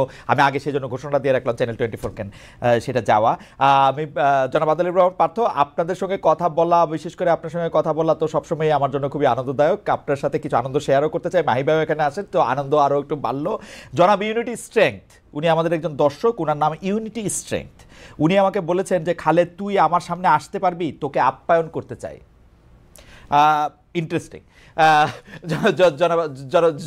জনাব আদালির রহমান পার্থ, আমরা একটু পাকিস্তানের তেহরিকে ইনসাফ এবং এটি একটু শুনতে চাইছিলাম। আপনি এমন একটা মানুষের, আগে আর্মিটা বাদ দিয়ে আপনার আগে বুঝতে হবে ইমরান খানকে। ইমরান খান যখন জেমিমার সাথে ডিভোর্স হয়, সেই সেটেলমেন্টের 5 না 6 হাজার কোটি রুপি উনি নেননি। আপনার the difference between Imran Khan and Tendulkar is, Tendulkar তার ফেমকে ইউজ করছে নুডলসের অ্যাডভার্টাইজমেন্ট করার জন্য, আর Imran Khan has realised it that this is for the betterment of the people. Allah তাআলা যে আপনাকে একটা ফেম দেয়, আপনাকে যে টাকা দেয়, আপনি টাকা দিয়ে মদের দোকানও করতে পারেন, মাদ্রাসাও করতে পারেন, স্কুলও করতে পারেন, ওষুধের ফ্যাক্টরিও করতে পারেন। So Imran Khan is a person who realised, এবং তার প্রত্যেক কথায় আল্লাহর কথা, আমি যেটা বিশ্বাস করি, আমি আমার জায়গা থেকে বলছি, হয়তো এই কথা অনেকে বলছেন, যে আল্লাহর কথা, নবীর কথা, রসুলের কথা, খলিফাদের কথা, ওনার যে লাইফস্টাইল, এবং আমি মনে করি এটা একটা স্পিরিচুয়ালিটি আসে, এখানে একটা ডিভাইন ব্যাপার আসে, যার কারণে ইমরান খান এই মুহূর্তে, যদি আপনি পৃথিবীতে অরিজিনালি প্রাইম মিনিস্টার আর লিডারদের কথা বলেন না, এই মুহূর্তে পৃথিবীর সবচেয়ে জনপ্রিয় ব্যক্তি যদি আপনি ধরেন, তাহলে ইমরান খান। এবং সবাইকে মিলিয়ে যদি আপনি রাজনৈতিক নেতা যদি হিমালয় হয়, তার চেয়ে 10 ফিট উপরে ইমরান খান। সো ইমরান খানের ব্যাপারটা, পাকিস্তানের প্রাইম মিনিস্টার হোক আর না হোক, to some people সে জিন্নার চেয়ে উপরে উঠে গিয়েছে। So the sacrifice he made, the fighting he did, and he's not very political, দেখেন ওর কোনো সেকেন্ড ম্যানের নাম কিন্তু আপনি জানেন না। সো ইনস্টিটিউশন কিন্তু সে বানাতে পারে নাই। তেহরিক ইনসাফের চেয়ে বড় সে। অনেকে ইমরান খানকে চিনে, তেহরিক ইনসাফকে চিনে না। সো আপনি যদি টিপিক্যাল পলিটিশিয়ানের কথা বলেন, তাহলে কোনো ওই সংগঠন উনি বানাতে পারেননি, কিন্তু ওনার personality so larger than life. উনি যেভাবে একটা ধরনের লাইফস্টাইল থেকে, উনি ওনার মার নামে হসপিটাল থেকে আরম্ভ করে, এবং শওকত খান থেকে, এবং উনি ওনার জীবন, ওনার নিজেকে যেভাবে পরিবর্তন করে আসছে, এবং উনি যেভাবে ইসলামকে, ইউনাইটেড নেশনে ইসলামকে, জঙ্গি ডেফিনেশনকে, এবং নবী করিম সাল্লাল্লাহু আলাইহি ওয়াসাল্লাম that lives in our heart, এবং when you say something about that, it touches the heart. Well, ওনার এই কথা touched the billions of Muslims, millions all over the world. So he became a global leader. So Imran খানকে পাকিস্তানের prime minister হতে পারলো, army support করলো, জেলে থাকলো, না বেরোলো, আমার মনে হয় এটা ইমরান খানের জন্য জাস্টিস হবে। জনাব আদালির রহমান পার্থ, এটা দুটি প্রশ্ন। একটা হচ্ছে যে বাংলাদেশে আপনি ইমরান খানের যেরকম ব্যক্তিত্বের কথা বললেন, এরকম একটা ব্যক্তিত্বের অভাব কি দেখেন, যে এরকম একজন নাই বাংলাদেশে? আর এখানে অভাবের তো ব্যাপার না, এরকম তো দুই হচ্ছে যে ইমরান খান গণতন্ত্রের কথা বলে আসলে ভেতরে ভেতরে পাকিস্তানের আর্মির সাথে শার্ট করেই আসলে ক্ষমতায় এসেছেন, এই ব্যাপারটাও কি আসলে আমাদের না? শুনেন, আমি আপনাকে একটা কথা বলি, পাকিস্তানের you have to understand, he is a politician. পাকিস্তানের রাজনীতিতে আর্মি অনেক স্ট্রং, যেই আসে আর্মি সাপোর্ট নিয়ে আসে, বাট আর্মি তো will not pick up any Tom, Dick and Harry. যখন নওয়াজ শরীফ আর বেনজির ভুট্টো পপুলারিটি অনেক পড়ে যাচ্ছিল, পাকিস্তান ওয়াজ নোওয়্যার, এবং অ্যাকচুয়ালি পাকিস্তানের মতো করাপ্টেড কান্ট্রি রিয়েলাইজ দ্যাট এখানে করাপশন থামতে হবে, তখন দে সাপোর্টেড ইমরান খান। ইমরান খান প্রথম নির্বাচনে 1টা সিট পেয়েছে, তারপর 2টা নির্বাচন করেনি, তারপর 30টা পেয়েছে, তারপর উনি ক্ষমতায় আসছে, বা ব্যাকড বাই আর্মি বা হোয়াট এভার হয়েছে। বাট আমি মনে করি Imran Khan is larger than life. Okay. আপনি আপনি পরিষ্কার। হয়তো বলতে পারেন I am big fan of Imran Khan, পরিষ্কার। There is no other way যে পরিষ্কার। কেন হব না, বাট আমি মনে করি লিডারশিপের উপরে অন্য জায়গায় উনি পরিষ্কার। জনাব আদিলুর রহমান পার্থ, এইটি আপনাকে দিয়ে আমি প্রশ্নটি শুরু করতে চাই, তারপর আমি মাহিবের কাছেও এই ব্যাপারে জানতে চাই, আপনার টেকটা আমরা একটু শুনতে চাই যে বাংলাদেশ সরকার যখন, আমরা যেটি নিয়ে আসলে পোল করেছিলাম, যে বাংলাদেশ সরকার যখন শেখ হাসিনা পাসপোর্ট বাতিল করলো, তখন আমরা খবর পেলাম ভারতে শেখ হাসিনার অবস্থানের সুযোগ আরও বৃদ্ধি করা হয়েছে। এ থেকে ভারত আসলে কি বার্তা দিতে চাইলো? What is your take? Partha, আমরা আপনাকে আগে শুনে তারপর আমরা জনাব মাহিকে শুনবো। না, আপনি জানি কি বললেন, আমাদের সেক্রেটারি কি বলেছে যে আমাদের কোনো কমেন্টস নাই। প্রতিক্রিয়ায় আমাদের পররাষ্ট্র উপদেষ্টা জনাব মোহাম্মদ তৌহিদ হোসেন বলেছেন, এক ধরনের অসহায়তা প্রকাশ করেছেন উনি। উনার কোটটা হচ্ছে আমরা কি করতে পারি। I mean, that is so sad যে আমাদের এক্সিকিউটিভরা, ব্যুরোক্র্যাটসরা এইভাবে এই জবাবগুলি দেয় যে আমরা কি করতে পারি, যে আমরা হেরে গেলাম। He's the This is very advisor, sad. হ্যাঁ। হ্যাঁ, it's very sad. Anyways, তো না, ভারত তো মানে ভারত তো অফকোর্স সাবেক প্রধানমন্ত্রীকে সাপোর্ট দিয়েছেন, এবং পাসপোর্ট থাকুক পাসপোর্ট না থাকুক, আমার বিশ্বাস, মানে আমার যতটুকু ধারণা যে ভারত সাবেক প্রধানমন্ত্রীকে সেখানে রাখবেন। ভারত এখানকার সরকারের সাথেও আপনার সম্পর্ক ডেভেলপ করে ও টু দা পয়েন্ট দেখতে চাবেন যে এই সম্পর্ক তো একদম নিউলি ডেভেলপড, যে কতখানি এটা ম্যাচিওর করা যায়, কতখানি এই সরকারকে বিশ্বাস করা যায়। বাট ভারতের জন্য সাবেক প্রধানমন্ত্রী যে কাজগুলি করেছেন বা যে সম্পর্ক মেনটেন করেছেন, যে স্টেবিলিটি ভারতে ছিল, আমি শিওর ভারত যদি ওনাকে ডিজাউন করে, তাহলে আগামীতে ভারতের হয়ে কেউ কাজ করবে না। তো আমার মনে হয় ওই example, Bharat being a hegemony, বড় কান্ট্রি, বড় দেশ, আমার মনে হয় ভারত এটা রাখবে। So it is not significant passport থাকলো না থাকলো, কি দিল বা না দিল। উনি সাবেক প্রধানমন্ত্রী ওই দেশে আছেন, এবং আমার মনে হয়, আমার যতটুকু ধারণা, যতটুকু আমি বুঝি, যে ভারত ওনাকে ওখানে রাখবেন। ওকে, মাহি ভাই, আমরা আসলে সময় শেষ। আমরা আপনার কাছ থেকে 1 মিনিট এই প্রসঙ্গে শুনতে চাই যে ভারতে যে শেখ হাসিনা আছেন, ভারত তার থাকার সুযোগ সুবিধা আরো বৃদ্ধি করতেছে, এটা দিয়ে ভারত কোনো বার্তা দিতে চাচ্ছে কিনা? এক নম্বর হচ্ছে গিয়ে আমার মনে হয় যে যেটা সবচেয়ে বেশি গুরুত্বপূর্ণ এখানে বিষয়টা হচ্ছে গিয়ে ভারত আমাদের সাবেক প্রধানমন্ত্রীকে তার দেশে রাখবে কি রাখবে না, তার ইন্টারনাল পলিসি কি হবে, এটা নিয়ে আমার কোনো মাথা ব্যথা নেই। ভারত তার ব্যক্তিগত ব্যাপারে, আমি ভারতের নিজস্ব বিষয়ে তাদের কি সিদ্ধান্ত হবে সেটা নিয়ে আমার চিন্তার কিছু বিষয় নেই। ভারত আমাদের কি কি বার্তা দিতে চাচ্ছে, তার থেকে বেশি গুরুত্বপূর্ণ বাংলাদেশের এই প্রজন্ম ভারত কি কি কি বার্তা দিয়েছে, সেই জায়গায় রিয়েলাইজেশনটা ভারতকেও আসতে হবে। আপনাকে বুঝতে হবে যে আমাদের আজকের এই যে প্রজন্ম, আমাদের নেতৃত্বে যারাই থাকুক না কেন, রাজনীতিতে যারা আছে অথবা থাকুক না কেন, বাংলাদেশের 75% অফ দ্য পপুলেশন যাদের জন্ম হচ্ছে বাংলাদেশের স্বাধীনতার পর, including you mister Khaled Mohiuddin এবং পার্থ। আমার বরং স্বাধীনতার কয়েক মাস আগে, আর বুদ্ধি হতে হতে আমি কিন্তু বাংলাদেশ ছাড়া আর কিছু চিনিনি। এই প্রজন্ম সারা জীবন একটা স্বাধীন সার্বভৌম রাষ্ট্রে জন্মগ্রহণ করেছে, স্বাধীন চেতা প্রজন্ম, এবং তাদের মধ্যে কোনো দাস মনোবৃত্তি নাই। ভারত এই যে একটা জেনারেশনাল চেঞ্জ বাংলাদেশে এসেছে, এটা প্রতিবেশী রাষ্ট্র হিসেবে ভারতের কাছে একটা বার্তা। ভারত যদি সেটা বুঝতে পারে, প্রজন্মকে বুঝতে পারে, তাহলে ভারত সেভাবেই তাদের ইন্টারনাল পলিটিক্সকে সাজাবে, এটা আমার প্রত্যাশা। এবং আমি মনে করি যে প্রতিবেশী হিসেবে তাদের সাথে একটা সুন্দর সুন্দর সম্পর্ক, একটা মিউচুয়াল আন্ডারস্ট্যান্ডিং আমাদের জন্য অত্যন্ত জরুরি, এর মধ্যে থাকতে হবে। বাট লেট আস আন্ডারস্ট্যান্ড যে ভারত এই ডিরাইলটার মধ্যে মানে এখনো আছে। হঠাৎ করে বাংলাদেশ এরকম হয়ে গেল, হঠাৎ করে হয়নি। এটাই বাংলাদেশের প্রজন্ম, 75% অফ পিপল যারা কখনো কারো দাসত্ব করে নাই, এটা সেই প্রজন্ম। অর্থাৎ তাদের মধ্যে এই স্বাধীন চেতা প্রজন্মের কাছে বাংলাদেশ যে বার্তাটা ভারতকে দিয়েছে, আসুন সেটাই আমার মনে হয় বেশি গুরুত্বপূর্ণ। ভারত কি বার্তা দিলে এই মুহূর্তে, that is not very important. Okay Mahiba, আপনাকে ধন্যবাদ। আমি শেষ প্রশ্ন নিয়ে আসলে পার্থর কাছে আসতে চাই। মাহিবাকে দিয়ে যেহেতু শুরু করেছিলাম, পার্থকে দিয়ে আমরা শেষ করতে চাই। পার্থ, আপনাকে আমরা কোট করছি, আপনি মানে বিজয় দিবসের সময় আপনি বলেছেন যে কোনো দলকে ক্ষমতা আনার জন্য নির্বাচন বিলম্বিত করলে আওয়ামী লীগ সরকারের মতো অন্তর্বর্তী সরকারের অবস্থা হবে, এই বলে আপনি হুঁশিয়ারি দিয়েছেন।